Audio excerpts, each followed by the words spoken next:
பிரசங்கி 7வது அதிகாரம் 8வது வசனம் இப்படியாக சொல்கிறது, பெருமை உள்ளவனை பார்க்கிலும் பொறுமை உள்ளவன் உத்தமன். நம்ம ஏசப்பா கிட்ட பெருமைங்கிற ஒரு குணாதிசயமே நம்மளால பார்க்க முடியாது. ஏன்னா ஆண்டவர் பெருமை உள்ளவர்களுக்கு எதிர்த்து நிற்கிறார் சொல்லிட்டு பரிசுத்த வேதாகமம் சொல்லுது. லூசிஃபராகிய சாத்தான் கூட தன்னுடைய பெருமையால தான் தள்ளப்பட்டான். அதே மாதிரி பரிசுத்த வேதாகமத்துல நேபுகாத் நேச்சாருங்கிற ஒரு ராஜாவை பற்றி பார்க்கிறோம்.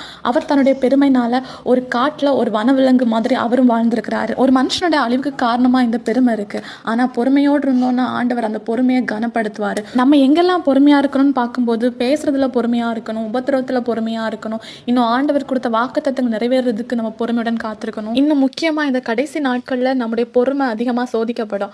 அப்படி சோதிக்கப்படும் போது சில நேரங்கள்ல நம்முடைய ஆத்ம ரட்சிப்பை நம்ம இழந்து போயிடுவோம். நம்ம ஆத்மாவை காத்துக்கொள்ளணும் அப்படின்னா நமக்கு பொறுமை ரொம்ப முக்கியம். இந்த பொறுமையை நம்ம ஆண்டவராக இயேசு கிறிஸ்துவிடம் இருந்து தான் நம்மளால பெற்றுக்கொள்ள முடியும்.